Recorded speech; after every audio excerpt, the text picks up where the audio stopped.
నిర్గమకాండము 3వ అధ్యాయము 7-8 వాక్యాలు ఒక మాట చూడండి. మరియు యెహోవా ఇట్లనెను, నేను ఐగుప్తులోనున్న నా ప్రజల బాధలు నిశ్చయముగా చూసి తిని, పనుల్లో తమను కష్టపెట్టు వారిని బట్టి వారు పెట్టిన మొరను వింటిని, వారి దుఃఖములు నాకు తెలిసే ఉన్నవి. కాబట్టి ఐగుప్తీయుల చేతిలో నుండి వారిని విడిపించుటకును, ఆ దేశము నుండి విశాలమైన మంచి దేశమునకు అనగా కనానీయులకు, హిత్తీయులకు, అమోరీయులకు, పెరిజ్జీయులకు, హివ్వీయులకు, యబూషీయులకు నివాసమైన పాలు తేనెను ప్రవహించు దేశమునకు వారిని నడిపించుటకు దిగి వచ్చి ఉన్నాను. హల్లెలూయా. ఎందుకో తెలుసా? ఇశ్రాయేలుల మొర నిజముగా నా యొద్దకు చేరినది, ఐగుప్తీయులు వారిని పెట్టుచున్న హింస నేను చూసి తిని. కొట్టగలరా ఒకసారి? ఇప్పుడు మీకు మనం చాలాసార్లు దీన్ని చదువుకుంటున్నాం, వింటున్నాం. ఐగుప్తీయుల గురించి దేవుడు పొద్దుగూకులు మాట్లాడుతున్నాడు. ఏంటి అదేముందిలే, ఒక కథలాగా వింటున్నాం. ఆ స్థానంలోనికి వెళ్ళి మీరు చూడండి. ఆ స్థానంలో ఐగుప్తీయుడు అంటే కఠినముగా శిక్షించేవాడు. ఐగుప్తీయుడు అంటే ఈయన్ని కఠినముగా బాధ పెట్టేవాడు అని అర్థం. ఐగుప్తీయుడు అంటే వీరిని బానిసలుగా బంధించిన వాడు. ఈడు ఏ మానవుడు కూడా వీడి చేతుల్లో నుంచి విడిపించలేడని ఆకాశము కిందున్న ప్రతి రాజు కూడా డిక్లేర్ అయిపోయారు. ఈ ఇశ్రాయేలీలకు జీవితంలో వీరికి విడుదల రాదు అనేది వారి యొక్క ఆలోచన. ఈరోజు మనకెక్కడున్నారు ఐగుప్తీయులు? దాని గురించి మనం మాట్లాడుకోవడం ఏంటి అని అంటే, చూడండి, కొంతమంది పాపము వారిని బంధించినప్పుడు ఈ పాపములో నుండి ఈ వ్యక్తి బయటికి వస్తాడంటే అసలు ఏ ఒక్కరు కూడా నమ్మలేరు. ఎందుకంటే చివరికి వారి తల్లిదండ్రులు కూడా నమ్మరు. ఈ వ్యక్తి, ఈ అమ్మాయి, ఈ అబ్బాయి ఈ పాపముల నుండి బయటకు వస్తాడంటే పొరపాటును రాడు అని చెబుతారు. ఇది మనుషుల యొక్క ఆడి యొక్క పరిస్థితులను బట్టి, ఈ బలహీనత నుండి, ఈ పాపము నుండి, ఈ యొక్క అది ఒకవేళ మందు కావచ్చు, లేదా సిగరెట్ కావచ్చు, లేదా ఇంకా అనవసరమైనటువంటి అలవాట్లు కావచ్చు, నీచమైనటువంటి పాపిష్టి పనులు కావచ్చు, డ్రగ్స్ కావచ్చు, వాడి యొక్క కోపం, వాడి యొక్క పళ్ళు కొరుక్కొని తమను తామే గాయపరుచుకునే పరిస్థితులు కావచ్చు. వాడిని చూసినప్పుడు మనం ఏమనుకుంటామంటే ఈడు ఎట్టి పరిస్థితుల్లో మారడనుకుంటాం. కానీ ఇది మనుషులకు అసాధ్యం, డాక్టర్లకి అసాధ్యం, మానవుని యొక్క మాటలకు, చట్టాలకు, కోర్టులకి, పోలీస్ స్టేషన్లకి అసాధ్యం అది. కానీ దేవుడికి మాత్రం సాధ్యం. అది ఆయనలో ఉన్న శక్తి. మీకు ఒక చిన్న విషయం చెబుతాను. నేను చాలా కాలం క్రితం ఒక చిన్న పుస్తకంలో ఒక విషయాన్ని నేను చదివాను. అదేమిటంటే 1860వ సంవత్సరంలో ఒక ఆయన మధ్యప్రదేశ్లో ఒక పేరు మోసినటువంటి ఒక బందిపోటు దొంగ ఉండేవాడట. అతనికి ఒక పెద్ద ముఠా ఉంది. ఆ రోజుల్లో మన దేశాన్ని బ్రిటిష్ వారు పరిపాలన చేస్తున్న టైం అది. వాడు చేస్తున్న అరాచకాలు అన్నీ ఇన్ని కాదు. వారి దగ్గరికి పోలీసు వారిని పంపిస్తే నిర్దాక్షిణ్యంగా చంపేస్తాడు. ఎంతోమంది ఇన్స్పెక్టర్లని చంపేసాడు వాడు, పోలీసులను చంపాడు, ఊర్లు దోసుకునేవాడు. అతని దగ్గర ఒక బందిపోటు ముఠా ఉంది. అందుకని ఈడ అరాచకాలు తట్టుకోలేక కోర్టు ఏం తీర్పిచ్చిందంటే వాడిని ఎక్కడ కనిపిస్తే అక్కడ షూట్ చేసి పడేయండి, చంపేయండి, ఎన్కౌంటర్ చేయండి అని ఆర్డర్ చేసింది. ఒకవేళ దొరికి పట్టుకొస్తే వాళ్ళకు కొన్ని బహుమానాలు కూడా ప్రకటించింది. ఈ పరిస్థితులలో వాడిని ఎవడూ పట్టుకోలేడు, ఎవరూ వాడిని సాధు చేయలేరు. ఎందుకంటే వాడి అనేకమైన గ్రామాల మీద ఎగబడి ఆ గ్రామాల్లో ఉన్న సంపద దోచుకొని అక్కడున్న స్త్రీలని మానభంగాలు చేయడం, నానా విధాల పాపిష్టి పనులు చేసేవాడు. ఇలాంటి పరిస్థితుల్లో ఒక దైవ సేవకునికి దేవుడు చెప్పాడట, పలానా దగ్గర పలానా అడవిలో ఆ వ్యక్తి ఉన్నాడు, అతని దగ్గరికి వెళ్ళి నా ప్రేమను గురించి చెప్పు అన్నాడు. నేను అతనిని ప్రేమిస్తున్నానని చెప్పు అన్నాడు. ఒకటే మాట.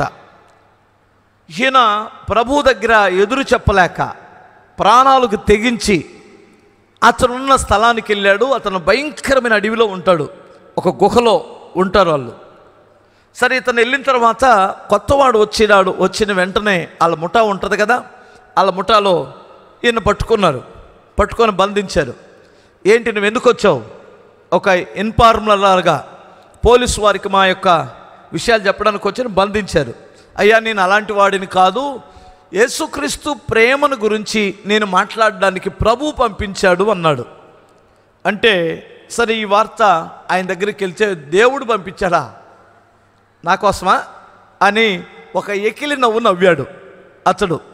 దేవుడు నీతో మాట్లాడతాడా? దేవుడు నన్ను నా దగ్గరికి రమ్మన్నాడా అని. అవునయ్యా, దేవుడు నిన్ను ఎంతగానో ప్రేమిస్తున్నాడు, ఆయన నిన్ను చాలా చాలా ప్రేమిస్తున్నాడు అని చెప్పాడు. ప్రేమిస్తున్నాడు అనగానే కోపం వచ్చింది ఆయనకి. పాటును చెంపకేసి ఒకటి సరిసి ఒక్క మాట అన్నాడు, పిచ్చి పట్టిందా? నన్ను మోసం చేయాలనుకుంటున్నావా పిచ్చోడా? ఎవరిని ప్రేమిస్తాడు నీ యేసు? ఆయన చర్చికి వెళ్ళే వాళ్ళని ప్రేమించాలి, ఆయనకు మొరపెట్టి ప్రార్థన చేసుకునే వాళ్ళని ప్రేమించాలి. నన్నెందుకు ప్రేమిస్తాడు రా పిచ్చోడా? నేను ఎవరినో నీకు తెలుసా అన్నాడు.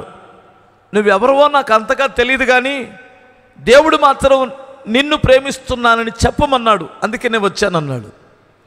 చొక్కా పట్టుకొని బటబట లాక్కుంటూ ఆ గుహ లోపలికి తీసుకెళ్ళాడు. 312 పుర్రెలు అక్కడ ఉన్నాయి, లెక్కై ఈ పుర్రెలు అన్నాడు. లెక్కేస్తే అతను చంపిన పుర్రెలు ఎన్ని ఉన్నాయంటే 312 పుర్రెలు ఉన్నాయి. ఈ పుర్రెలు మనిషి పుర్రెలు. వీళ్ళందరిని చంపిన వాడిని నేనే. వీరిలో స్త్రీలు పుర్రెలు ఉన్నాయి, పురుషుల పుర్రెలు కూడా ఉన్నాయి. పిచ్చివాడా, ఇంత నీచుడిని నీ దేవుడు ప్రేమించగలడా అని అన్నాడు.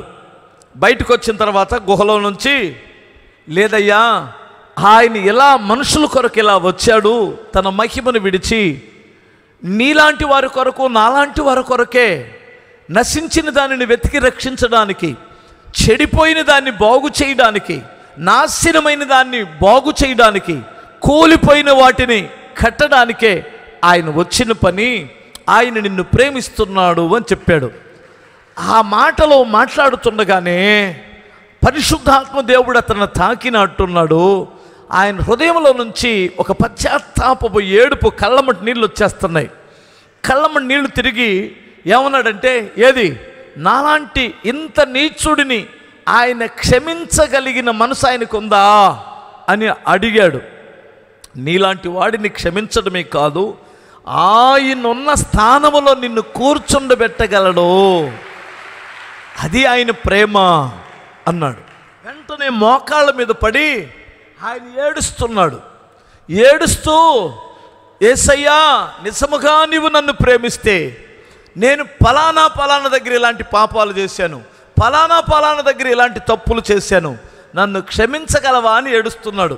తన చుట్టూ ఉన్నటువంటి వారికి ఆశ్చర్యమైంది.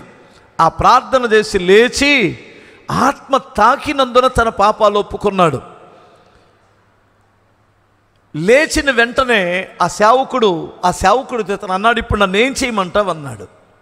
ఈ పాస్టర్ గారు ఏమన్నాడంటే, నీ పాపములు క్షమించబడినవి, దేవుడు నిన్ను ప్రేమిస్తున్నాడు కనుకనే నీ కన్నీళ్లతో, నీ యొక్క పశ్చాత్తాపంతో ఏడ్చావు కనుక నీ దోషములన్నీ కడగబడినవి.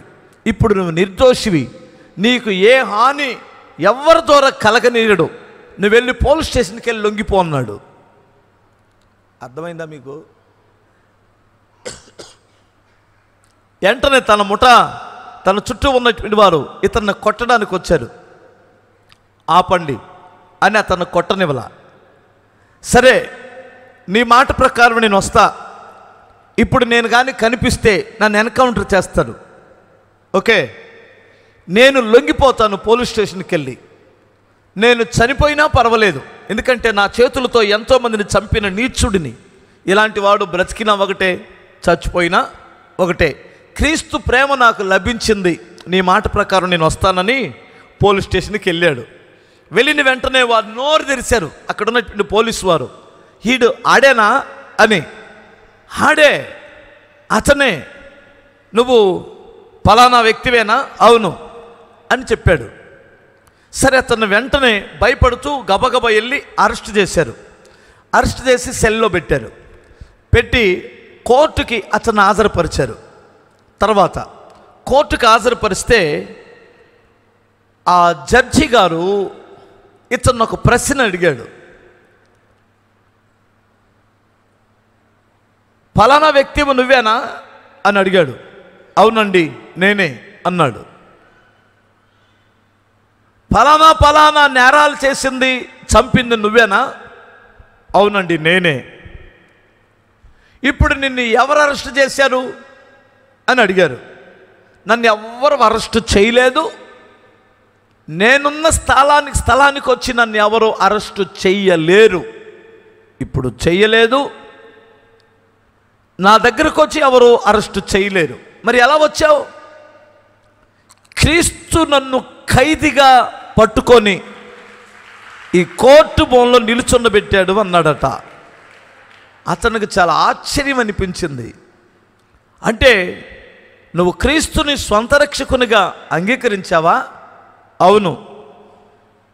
మరి ఇప్పుడు ఏం చేయాలనుకుంటున్నావు అని అడిగాడు. ఇప్పుడు ఇక్కడికి వస్తే నీకు ఉరిశిక్ష వేస్తారనే సంగతి నీకు తెలుసా? తెలుసు. మరి ఇప్పుడు నీ ఉద్దేశం ఏంటి అంటే, నేను చనిపోవడానికే అరెస్ట్ అయ్యాను, ఎందుకంటే నేను మంచివాడిని కాదు, ఎంతోమంది ప్రాణాలు చేసిన దుర్మార్గుడిని, నా కొరకు మరణించిన క్రీస్తు ప్రేమ నన్ను బంధించి ఇక్కడ నిలుచుండబెట్టింది అన్నాడట. ఆ జడ్జి గారు ఒక్క నిమిషం ఆలోచించి, నీ జీవితకాలం అంతా క్రీస్తు ఖైదీగా బ్రతకగలవా? క్రీస్తు నిన్ను అరెస్ట్ చేశాడు, ఇప్పుడు నువ్వు ఆయుధాలు పట్టలేవు అని చెప్పావు, ఎవరిని చంపలేను అన్నావు. ఇలాగే నీ జీవితకాలం అంతా క్రీస్తు ఖైదీగా నువ్వు జీవించగలవా అని అడిగాడట. ఒకవేళ మీరు నాకు ప్రాణభిక్ష పెడితే నేను క్రీస్తు యొక్క ఖైదీగానే బ్రతుకుతానన్నాడట. ఆ జడ్జి వెంటనే కేసులన్నీ కొట్టేసి, అయితే నువ్వు మాకిచ్చిన మాట ప్రకారం నువ్వు మనుషుల్లో ఒక మనిషిగా క్రీస్తు ఖైదీగా బ్రతుకు అన్నాడు. విడిచిపెట్టిన వెంటనే ఆయన వెళ్ళి ఊరుకెళ్ళి దెబ్బలు తింటూ, నానా విధాలైన శ్రమలు పడుతూ, హింసించబడుతూ సువార్తను ప్రకటించాడట. ఆయన పలానా దగ్గరకు వస్తున్నాడు అంటే బళ్ళు కట్టుకొని అక్కడికి వెళ్ళేవారట. ఆయన తాకితే ప్రజలకు స్వస్థత వచ్చేదట. ఆయన ఎంతగా దేవుడు ఘనపరిచాడో ప్రియులారా మీరు గమనించాలి. విడిపించుటకు ఆయన దిగి వచ్చి ఉన్నాడు. హల్లెలూయా. ఎంతటి దురలవాటుల నుండైనా, ఎంతటి పాపిష్టి మనుషులనైనా క్షమించుటకు, విడిపించుటకు ఆయన శక్తి కలిగిన దేవుడు. మీకు అర్థమవుతుంది అనుకుంటాను. హల్లెలూయా. మనలో చాలామందికి మనకి విశ్వాసం ఉండదు. ఈ మనుషుడు మారడు, ఈ మనిషి ఇక జీవితం వాడి జీవితం అంతే అనుకుంటున్నారు. అది నీ ఆలోచన. అది చట్టానికి, పోలీసులకి, వీళ్ళకి అసాధ్యమేమో. వారి కలివి కాని మనుషుల్ని క్రీస్తు ప్రభు ప్రేమ చేత, ఆయన రక్తము చేత విడిపించగలడు.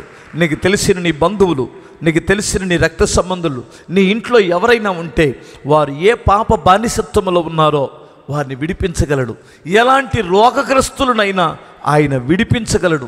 ఎలాంటి దయ్యపు శక్తులతో ఉన్నా వారిని విడిపించగలడు. ఎలాంటి నాశనకరమైన పరిస్థితుల్లో ఉన్నా వారిని విడిపించగల శక్తి గల దేవుడు.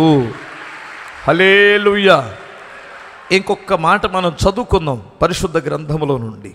చూడండి, రెండో విషయం, రోమీలకు రాసిన పత్రిక 24, 21 కాదు, 4వ అధ్యాయం 21వ వాక్యం.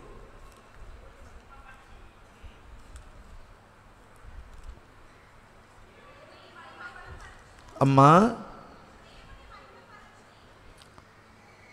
దేవుని కాదు 21 సందేహింపక దేవుని మహిమపరిచి ఆయన వాగ్దానము చేసిన దానిని నెరవేర్చుటకు సమర్థుడని రూఢిగా విశ్వసించి విశ్వాసము వలన బలము పొందెను. దేవుని వాగ్దానమును గురించి సందేహింపక అంటే వాగ్దానములు నెరవేర్చుటకు శక్తి గలవాడు, వాగ్దానములు నెరవేర్చుటకు శక్తి కలిగినవాడు, వాగ్దానములు నెరవేర్చుటకు శక్తి కలిగినవాడు. నమ్మండి, మీరు నమ్మండి. దేవుడు మీ జీవితంలో ఎలాంటి వాగ్దానాలు చేశాడో, ఎలాంటి వాగ్దానాలు దేవుడు మీకు ఇచ్చాడో దానిని నెరవేర్చుటకు దేవుడు శక్తి కలిగిన వాడు. మనం వాగ్దానం ఇచ్చామా? మనం ఎవరికైనా వాగ్దానం చేశామా? మనం మాట తప్పుతాం. ఎందుకు మాట తప్పుతాం? మన దగ్గర ఆ టయానికి ఆ శక్తిని కోల్పోవచ్చు, ఆ స్తోమతను కోల్పోవచ్చు. అప్పుడు మాట ఇచ్చాను కానీ నాకే డబ్బులు అందలేదు బ్రదర్, నేనేమివ్వగలను, నేనే కష్టాల్లో ఉన్నాను బ్రదరు, నీకేం చేయగలను. ఇలా మీకు అర్థమవుతుందా? మనుషులు మాట ఇస్తారు కానీ నిలబెట్టుకోవడానికి వారికి ఒకవేళ ఆ నీతి ఉన్నా ఆ సత్తా లేకపోవడం వలన వారు నెరవేర్చలేరు. కానీ దేవుడు లేట్ అయినా సరే ఆయన మాట ఇచ్చాడంటే నెరవేరుస్తాడు. ఆయన ఇచ్చిన మాట నిలబెట్టగలడని అబ్రహాము నమ్మి ఆ నమ్మకము వలన బలము పొందెను. అపనమ్మకములో నుండి నిరుత్సాహం వస్తుంది, అపనమ్మకములో నుండి మనకు నీరసం వచ్చేస్తుంది, అపనమ్మకములో నుండి మనకు భక్తిహీనత వచ్చేసిద్ది, అపనమ్మకములో నుండి దేవుని మీద ఉన్న ప్రేమ తగ్గిపోయిద్ది, అపనమ్మకములో నుండి దేవుని యొక్క పనుల మీద మనకు శ్రద్ధ తగ్గిపోయిద్ది. నమ్మకములో నుండి దేవుని మీద విశ్వాసం పెరిగి ఆసక్తి పెరిగిద్ది. ఆ విశ్వాసం, ఆ బలమైన విశ్వాసము వలన నీవు చాలా యాక్టివ్గా దేవుని కొరకు బ్రతకగలవు, చాలా ఆసక్తి కలిగి ఉండగలవు. ఆ నమ్మకం వలన దేవుణ్ణి ప్రేమించగలవు, ఆ నమ్మకం వలనే దేవుని పరిచర్య చేయగలవు, ఆ నమ్మకం వలననే నేర్చెల్లిపోవు. అర్థమవుతుందా? నిన్ను బలపరిచేది ఏమిటంటే నీలో ఉన్న విశ్వాసం.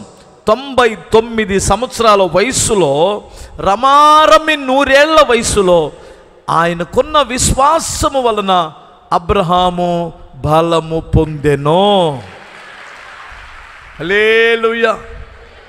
మీకు అర్థమవుతుంది అనుకుంటాను. స్తోత్రం చెప్పగలరా? అప్పుడే 4 ఏళ్ళు కాలేదు, 5-6 ఏళ్ళు కాలేదు, అప్పుడే పండిపోయిన మనుషుల్లాగా దేవుడు ఏం చేస్తాడోలే, ఇప్పుడు 5 సంవత్సరాలు అయింది, ఇంకా తండ్రి నీ అవిశ్వాసం నిన్ను ఎలా నడిపిస్తుందంటే, ఎప్పుడైతే నువ్వు అవిశ్వాసం కలిగి ఉంటావో సాతానుడు నీళ్ళు ఎంటర్ అయిపోతాడు, సాతానుడు నీ లోపలికి వచ్చేస్తాడు కొంచెం. అందుకనే అపవాదికి మీరు చోటు ఇవ్వద్దు. హల్లెలూయా. అపవాదికి చోటు ఇవ్వద్దు, అపవాదికి చోటు ఇవ్వద్దు, అపవాదుకులకి చెవివ్వద్దు. స్తోత్రం చెప్పగలరా? అపవాదుకులకి అపవిత్రమైన మాటలు చెప్పువారికి, అవిశ్వాసాన్ని నూరిపోసేవారికి ఏమండి నీ చెవి ఇవ్వద్దు. చాలా ప్రమాదం. మీరు సహవాసం చేస్తే కూడా విశ్వాసులతో సహవాసం చేయండి. సంఘానికి వచ్చేటువంటి వారందరూ బలవంతులని అనుకోకండి. హల్లెలూయా. బలమైన విశ్వాసము కలిగినటువంటి వారు ఉన్నారు, బలహీనమైన వారు ఉన్నారు. బలహీనమైనటువంటి వారిని బలవంతులు బలపరచాలి. అర్థమవుతుందా? బలహీనమైనటువంటి వాడికి నువ్వు చెవి ఇస్తే నిన్ను బలహీనపరుస్తాడు వాడు. కరోనా వచ్చినోడి దగ్గరికి ఎలా వెళ్ళాలి మనం? మూతికి మాస్క్ కట్టుకొని వెళ్ళాలి. వాళ్ళ మీద వీళ్ళ మీద వాళ్ళ మీద వీళ్ళ మీద చెత్త కబుర్లు చెప్పేవాడి దగ్గరికి ఎలా వెళ్ళాలి? చెవుల్లో దూదులు పెట్టుకొని వెళ్ళాలి. స్తోత్రం చెప్పగలరా? కరోనా వాడికంటే కూడా డేంజర్ ఎవడంటే ఈడే.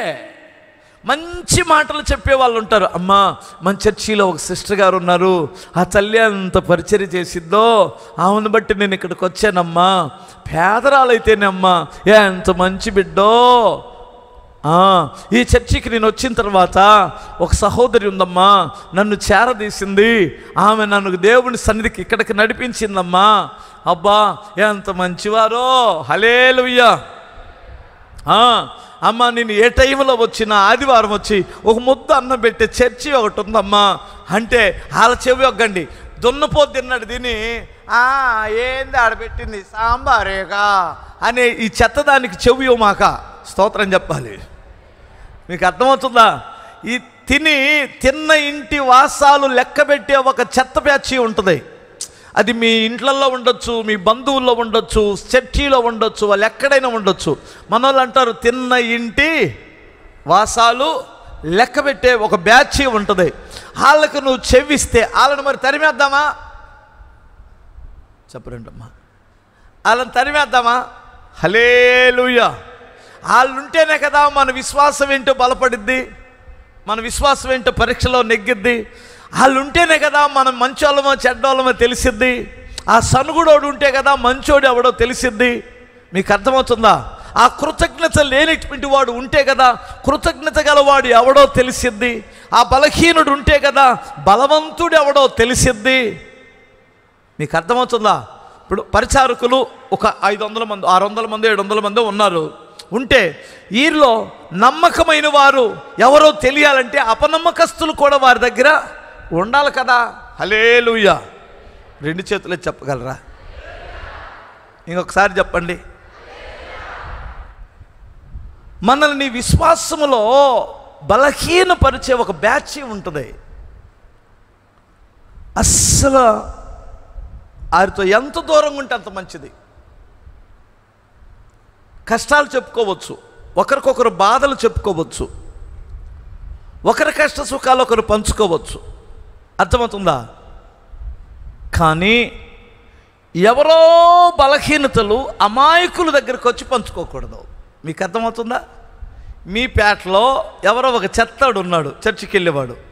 ఆ చెత్తోడు గురించి ఈ బలహీనమైన వారి గురించి చెబితే వీళ్ళు ఏమవుతారు?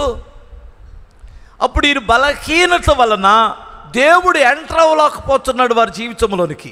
దేవుడు వారి కుటుంబంలోనికి రాలేకపోతున్నాడు, వారి హృదయంలోనికి రాలేకపోతున్నాడు. ఆయన దూరంగా ఉంటున్నాడు. కానీ అబ్రహాము జీవితంలో కష్టాలు వచ్చినాయి, బాధలు వచ్చినాయి, ఎంతోమంది దుర్మార్గులు ఎదురయ్యారు, ఎంతోమంది మోసగాళ్ళు ఎదురయ్యారు, ఎన్నో ఇరుకులు, ఎన్నో ఇబ్బందులు. కానీ తన విశ్వాసములో మాత్రం బలహీనుడు అవ్వలేదట. మీకు అర్థమవుతుందా? శారీరకంగా బలహీనుడయ్యాడు, ఆర్థికంగా బలహీనుడై కరువు వచ్చింది, ఇంట్లో ఎన్నో బలహీనతలు వచ్చినాయి. కానీ ఏ విషయంలో అతను బలహీనుడు అవ్వలేదు? విశ్వాసములో మాత్రం బలహీనుడు అవ్వలేదు. నా దేవుడు ఖచ్చితంగా నా జీవితంలో చేసిన వాగ్దానమును నెరవేర్చగలడో, నెరవేర్చగలడో.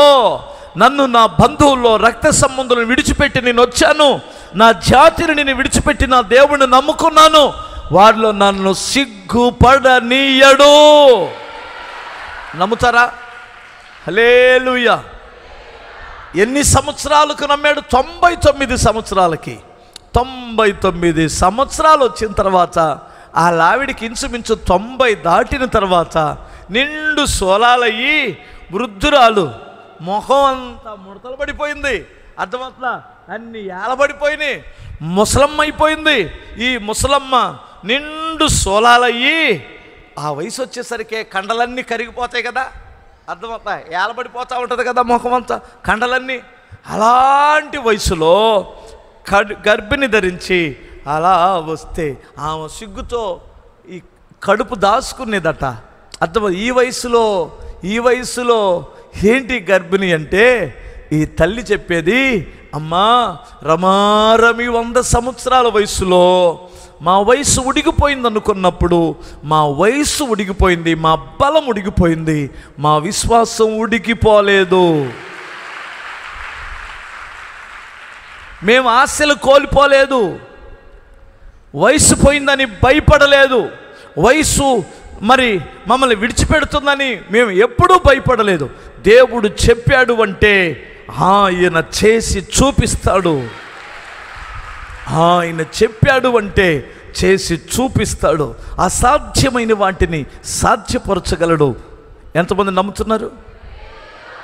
నమ్మకం ఉందా? నమ్మకానికి తగినట్లు ఆ ఆసక్తిని కోల్పోకుండా ఉన్నావా? ఆ భక్తిని కోల్పోకుండా ఉన్నావా? ఆ యొక్క త్యాగం కలిగి ఉన్నావా? ఒక్కసారి ఆలోచించండి. నీ నమ్మకం, నీ విశ్వాసం నువ్వు దేవుని కొరకు పరుగులు తీపిస్తుంది. నీ విశ్వాసం ఎన్ని కష్టాల్లోనైనా దేవుని వాక్యం కొరకు పరిగెత్తిస్తుంది. నీ విశ్వాసం నిన్ను మోకరింప చేసి ప్రార్థన చేపించుద్ది. నీ విశ్వాసం నిన్ను పరిచర్య చేపించుద్ది. నీ విశ్వాసం దేవుని సేవ కొరకు ధారాళముగా ఇచ్చే గుణాన్ని కలిగిస్తుంది. మీకు అర్థమవుతుందా? ఎందుకంటే విశ్వాసము ద్వారానే మనం గొప్ప గొప్ప కార్యాలు మనం చేయగలం. అలా విశ్వాసాన్ని కాపాడుకున్న వారి జీవితంలో అసాధ్యమైన వాటిని సాధ్యము చేయగల శక్తిగల దేవుడు ఆయన. దేవా, నువ్వు సంకల్పించినది ఏదైనా నెరవేర్చుటకు సమర్థుడివి. హల్లెలూయా. ఇంకొక మాట చెప్పనా? చదువుకుందామా? చూడండి ఒకసారి ఎపిసిలకు రాసిన పత్రిక 3వ అధ్యాయం 20-21 వాక్యం. చూడు తల్లి, అబ్బా ఏం మాట అండి.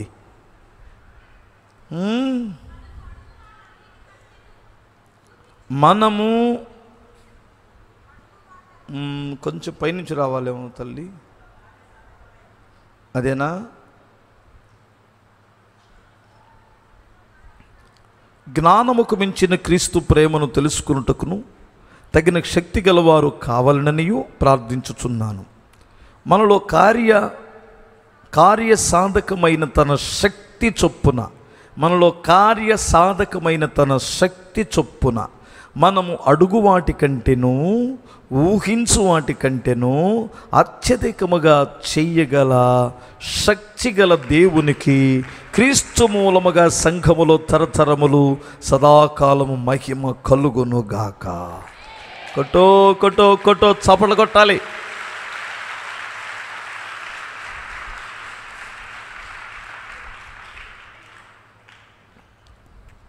ఎంతమందికి అర్థమైంది? మనలో కార్యసాధకమైన తన శక్తి చొప్పున, మనలో ఒక కార్యసాధకమైన శక్తి ప్రారంభించాడు. వినండి జాగ్రత్తగా. అంటే నీలో విశ్వాసాన్ని కలిగించేవాడు, నీలో నుండి ప్రార్థన చేపించేవాడు, నీలో ఒక జ్ఞానాన్ని, ఒక ఆధ్యాత్మికమైన బలమును పెంచేవాడు, నీలో ఆ క్రియను, నీలో ఆ ఆశను కలిగించేవాడు, నీలో ఆ ఆశను రేపేవాడు దేవుడు. హల్లెలూయా. సాతానుడు కొన్ని ఆశలు రేపుతాడు, దేవుడు కొన్ని ఆశలు రేపుతాడు. వినండి జాగ్రత్తగా, రెండింటికి తేడా తెలుసుకోండి. సాతానుడు కొన్ని ఆశలు రేపుతాడు నీలో.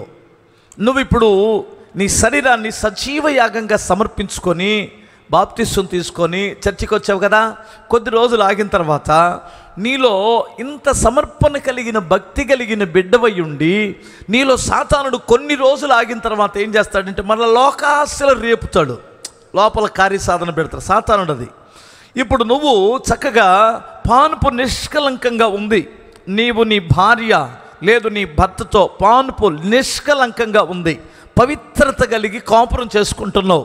అర్థమవుతుందా?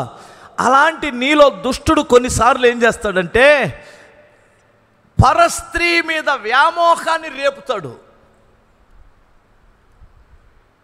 పవిత్రమైన వాడివి నువ్వు, పవిత్రమైన వ్యక్తివి, కానీ ఆ పరస్త్రీ మీద వ్యామోహం లోపల ఇత్తేసాడు. నాటాడాడు. అది లోపల కార్యసాధకమైంది. దుష్టుడు చేసే పనులు ఇవన్నీ. నువ్వు చాలా తగ్గింపు కలిగినటువంటి వాడివి, చిన్నలకి పెద్దలకి లోబడేటువంటి వాడివి, విధేయుడివి. నీలో అవిధేయత, గర్వం, అహంకారం, లోబడనటువంటి తిరుగుబాటు స్వభావాన్ని ఒక నాటుతాడు. అది అప్పుడు కార్యసాధకమైంది. చివరికి రెచ్చిపోయి చిలికి చిలికి గాలివాన అయినట్లు, ఒక చిన్న మొక్క పెద్ద మ్రానైనట్లు. అర్థమవుతుందా?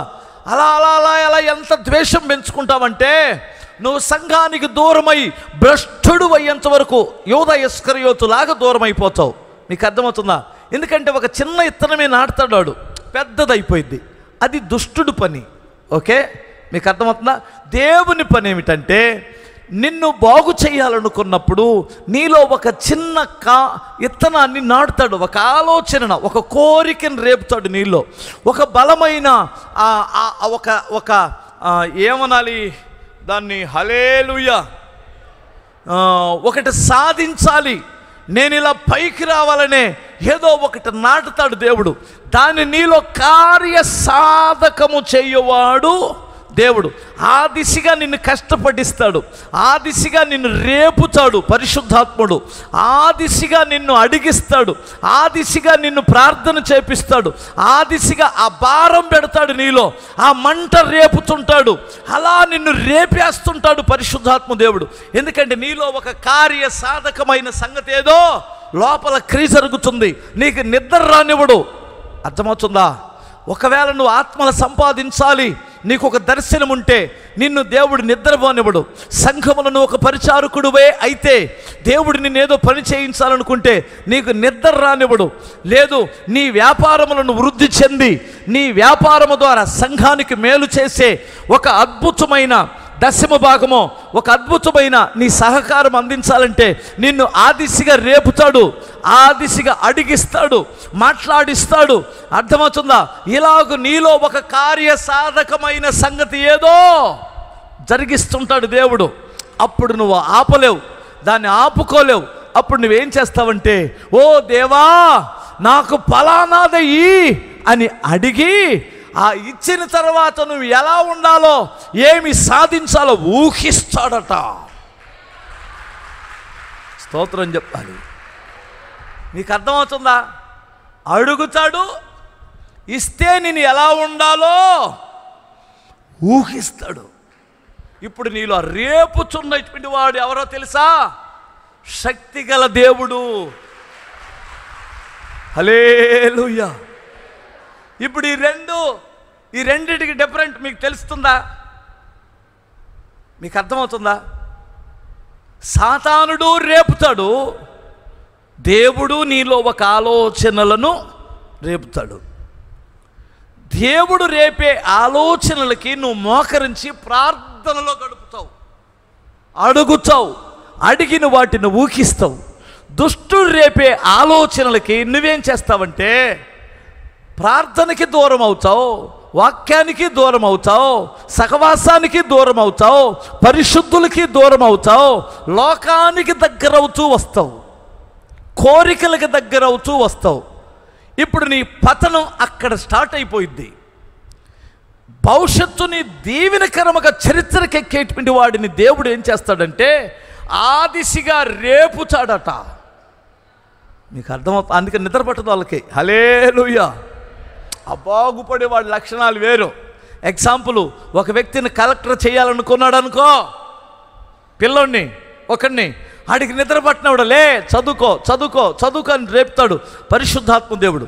ఆడు రాత్రి మగలు వాడు 15, 16, 18 గంటలు చదువుతూనే ఉంటాడు వాడు. హల్లెలూయా. ఆడికి నిద్ర రాదు.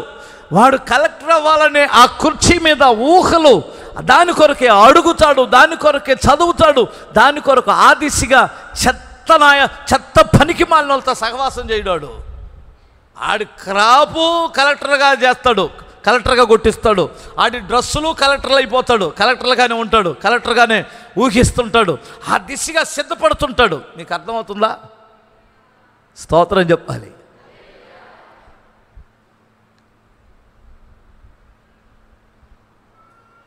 బేవర్సగాళ్ళతో అక్కడ తిరగడాడు. నేను ఒక గొప్పవాడిని అయిపోబోతున్నాననే ఒక తలంపులు ఉంటాయి. ఆడిలో ఆ దిశగా అడిగిస్తాడు దేవుడు. రేపుచుంటాడు అన్ని మనం కూడా ఎంకరేజ్ చేయాలా, స్తోత్రం చెప్పాలి. హల్లెలూయా. అది ఆ అడుగులు వేరుగా ఉంటాయి, ఆ విధానాలు వేరుగా ఉంటాయి. నిద్రపోడు. ఒక సేవకుడు అయ్యేవాడు కూడా నిద్రపోడు, స్తోత్రం చెప్పాలి. ఆడు పరిచర్య మీద బాధ్యత కలిగి ఉంటాడు, ఆత్మల పట్ల భారం కలిగి ఉంటాడు, చెత్త కబుర్లు వినడు. ఆడు వెళ్ళాడు అంటే చెడిపోయినోడిని బాగు చేస్తాడు. అక్కడ నలుగురుండి చెత్త కబుర్లు చెబుతుంటే ఆడికెళ్ళి ఒక ఔషధంలాగా పనిచేసి వస్తాడు. దేవునికి స్తోత్రం చెప్పాలి. ఒక ఔషధంలాగా పనిచేస్తాడు వాడు. వాళ్ళతో కలిసి నలుగురితో ఈ చెత్త కబుర్లు చెప్పలేడు. అలాగూ నిన్ను దేవుడు ఎప్పుడైనా ప్రేరేపిస్తున్నాడా దాన్ని అంతరింప చేయమాక. ఆ పుట్టిన చిగురుని తుంచివేయమాక.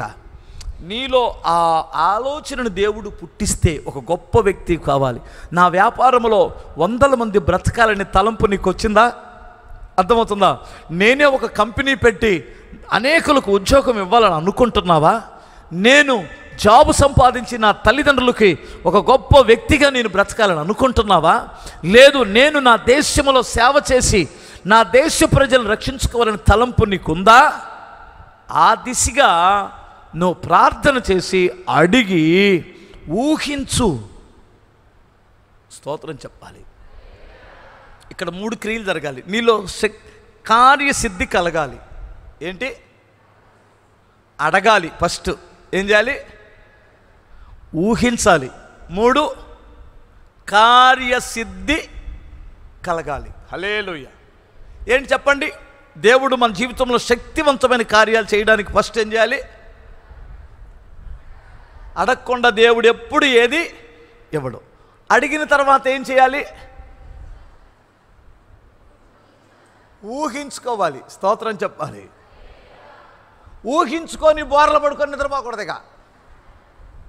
చాలామందికి అడుగుతారు, ఊహిస్తారు, ఇక్కడతో ఆగిపోతారు.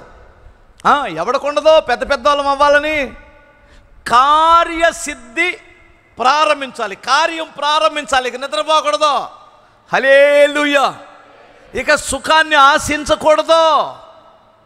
ఇక పని చేయాలి, ఇక కష్టపడాలి, సమయాన్ని హెచ్చించాలి. అర్థమవుతుందా?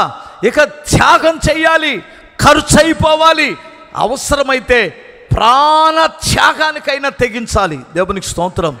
సాధించాలి. మీకు అర్థమవుతుంది అనుకుంటాను. అప్పుడు అడిగిన వాటికంటే ఊహించిన వాటికంటే అత్యధికమైన కార్యాలు నీ జీవితంలో చూస్తావు. హల్లెలూయా. నీ జీవితంలో చూస్తావు. సేవకులమైన మేమనుకోండి, మేము ఆత్మలు సంపాదించడానికి మేము కార్యసిద్ధి మాలో ప్రారంభం అవ్వాలి. హల్లెలూయా. 2 చేతులు చెప్పగలరా? హల్లెలూయా. ఇది చేస్తే నాకు వచ్చే లాభం ఏంటే? ఆ ఊరు వెళ్తే వచ్చే లాభం ఏమిటి? వీడితో మాట్లాడితే వచ్చే లాభం ఏంటి? ఇది చేస్తే నాకు లాభం ఏమిటి? ఈ చెత్తగాళ్ళు బోళ్ళు ఎంతమంది ఉంటారు.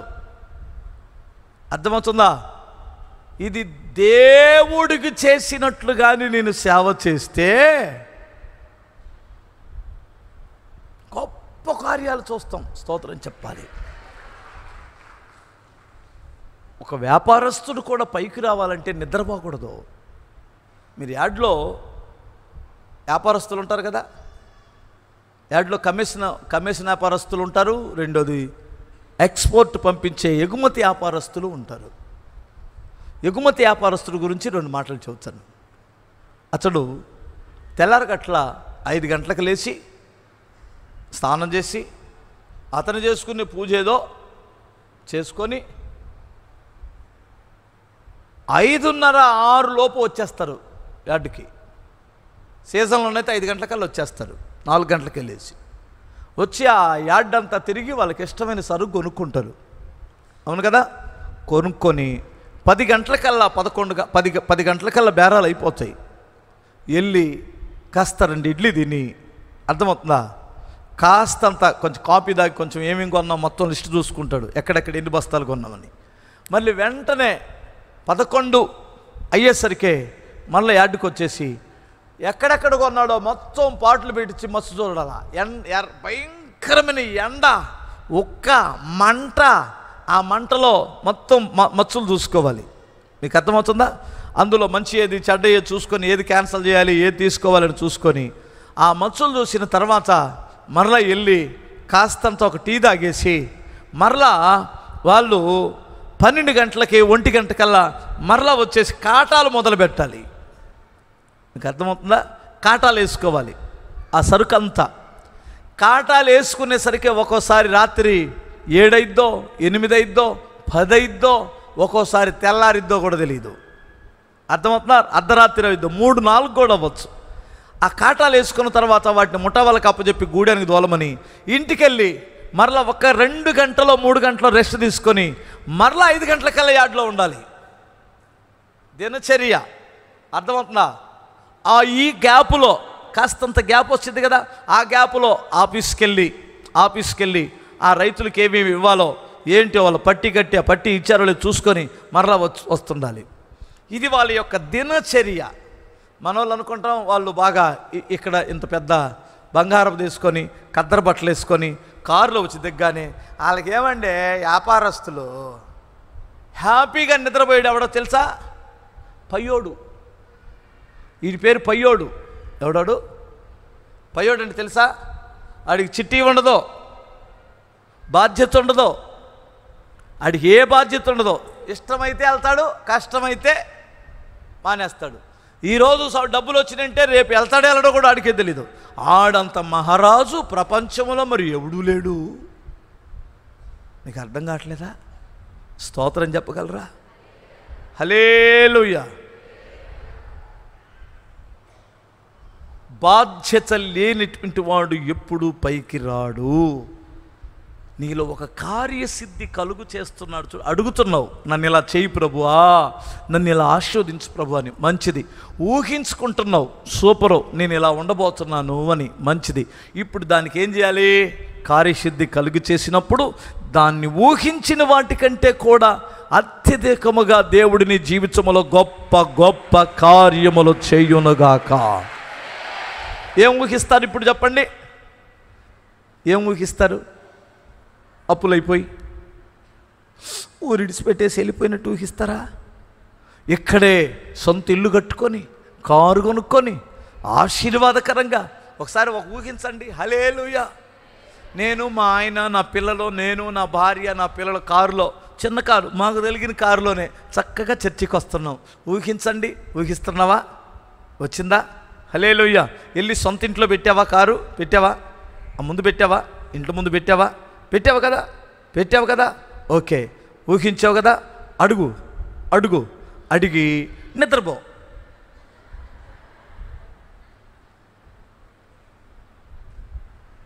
నిద్రపోమ్మా. కలలకంటూనే చచ్చిపోతావు. పొర్రపాటును నెరవేర్చబడదు. ఊహించావా? అడిగావా? ఊహించావా? కార్యసిద్ధి ప్రారంభించు. స్తోత్రం చెప్పాలి ఒకసారి. నిద్రపోమాక రాత్రింబగలు నిద్రపోమాక. దేవుని సన్నిధిలో గడిపే సమయం తప్ప. అర్థమవుతుందా? చెత్త వాటికి కూడా వెళ్ళమాక. చెత్త వాటి వైపు తిరగమాక. అర్థమవుతుందా? దేవుని కొరకు బ్రతికి నీ సొంత పనులు చేసుకొని పైకి రా. దేవుడు నిన్ను అత్యధికంగా దేవుడు దీవిస్తాడు. హల్లెలూయా. చివరికి ఒక మాట చెప్పేసి ముగించేస్తాను. ఓకే, ఇప్పుడు నేను 2-3 విషయాలు చెప్పాను. ఆయన విడిపించుటకు శక్తి గలవాడు, వాగ్దానాలు నెరవేర్చుటకు శక్తి గలవాడు, అడుగు వాటికంటే ఊహించిన వాటికంటే అత్యధికముగా చేయగల శక్తి గలవాడు. చివరికి ఒక మాట, ఫిలిప్పీయులకు రాసిన పత్రిక 3వ అధ్యాయం 21వ వాక్యం చూడు. 3:21.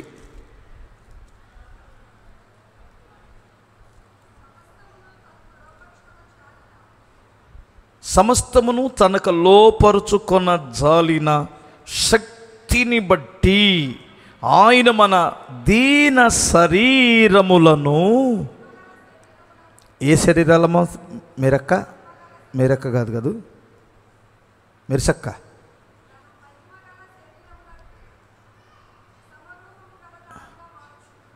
మన శరీరాలు ఏం శరీరాలు? దీన శరీరములను తన మహిమగల శరీరముగా మార్చుటకు సమర్థుడు కదా, అంతేనా?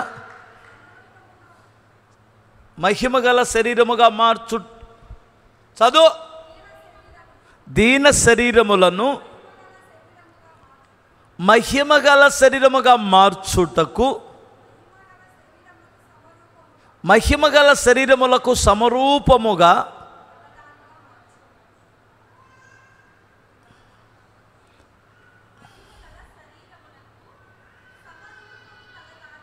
మహిమగల శరీరమునకు సమరూపము గల దానిగా మార్చును. ఎందుకని? ఆయన శక్తి గల దేవుడు గనుక. స్తోత్రం చెప్పాలి. ఇప్పుడు నమ్ముతారా? ఆయన ఎంత శక్తి అంటే, మన శరీరాలు ఏం శరీరాలు? దీన శరీరం. దీన శరీరం అంటే ఈ ఎదవ శరీరం. ఇది నిజంగా చెప్పాలంటే చచ్చిపోయినా ఒక పూటలోనే కుళ్ళిపోయింది. ఇది అర్థమవుతుందా? 2 పూటలు కానీ స్నానం చేయకపోతే మన ముందు ఎవడో నిలబడలేడు. నిలబడతాడా? పారిపోతాడు. వినండి జాగ్రత్తగా. ఇంత పనికి మాలిన ఈ శరీరం, బలహీనమైన ఈ శరీరమును మహిమగల శరీరమునకు సమరూపము గల దానిగా దేవుడు మార్చేస్తాడట. స్తోత్రం చెప్పాలి. యేసు ప్రభు వారు పునరుద్ధానుడైన తర్వాత ఆయనకి ఏ శరీరం వచ్చింది? మహిమగల శరీరం. ఓకే, ఈయన ఈ మహిమగల శరీరం ఎలాంటిదంటే, ఒక మాట మీకు చెబుతాను. తలుపులు వేసి ఉన్నాయా? తలుపులు వేసి ఉంటే లోపలికి వచ్చేసాడు ఆయన. స్తోత్రం చెప్పాలి. అంటే ఆత్మయ్య వచ్చాడా? గమనించాలి.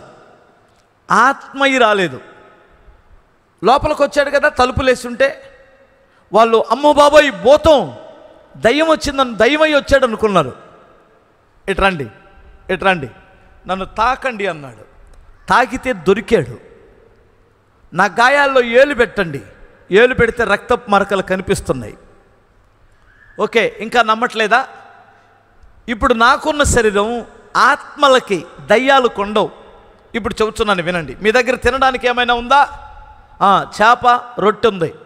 చేప రొట్టెని తీసుకొని తిన్నాడు. చూసావా? ఇప్పుడు నేను తినేస్తున్నాను. అంటే నా శరీరం ఎలాంటిదంటే, ఇది మహిమగల శరీరం, క్షయమైనది, అక్షయతను ధరించుకుంది. ఇప్పుడు నేను తండ్రి యొద్దకి ఎక్కిపోతున్నాను.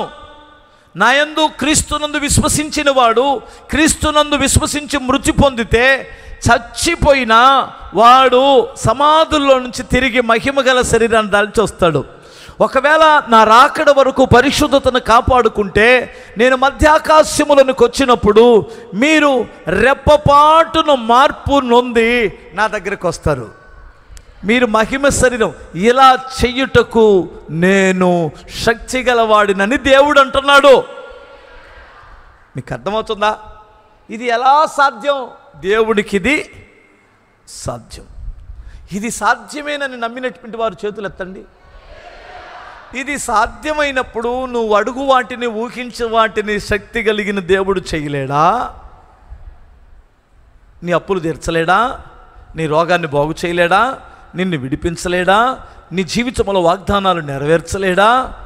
నువ్వు సంకల్పించింది ఏదైనా చేయగలవని నేను రూఢిగా ఇప్పుడు తెలుసుకొని ఉన్నాను అన్నాడు. దేవా, నీ పట్ల, నా పట్ల మీ సంకల్పం నెరవేర్చండి. నన్ను నీకు లోబడనివ్వండి. నేను లోబడనటువంటి వాడిగా నా కుటుంబం ఉండకూడదు నాయన. నేను దీనుడు అన్నయ్యి నీ సన్నిధిలో నీకు అప్పగించుకొనివ్వండి, నీ చిత్తానికి అప్పగించుకొనివ్వండి, నీకు లోబడనివ్వండి అని నువ్వు అప్పచెప్పుకుంటే నీ జీవితంలో విడిపించుటకు సమర్థుడు. ఆయన నిన్ను బలపరిచి వాగ్దానాలు నెరవేర్చుటకు సమర్థుడు. నువ్వు అడుగు వాటికంటే, ఊహించు వాటికంటే శక్తి కలిగిన కార్యాలు చేయుటకు సమర్థుడు. నీ దీన శరీరమును మహిమగల శరీరముగా చేయుటకు సమర్థుడు. మనం ప్రభు దగ్గరికి వెళ్తామా? ప్రభువుని ఎదుర్కొంటామా? నమ్మిన వారు చేతులు ఎత్తారా? ఖచ్చితంగా ఎదుర్కొంటాం. ప్రభు దగ్గరికి వెళ్తాం మనం. హల్లెలూయా.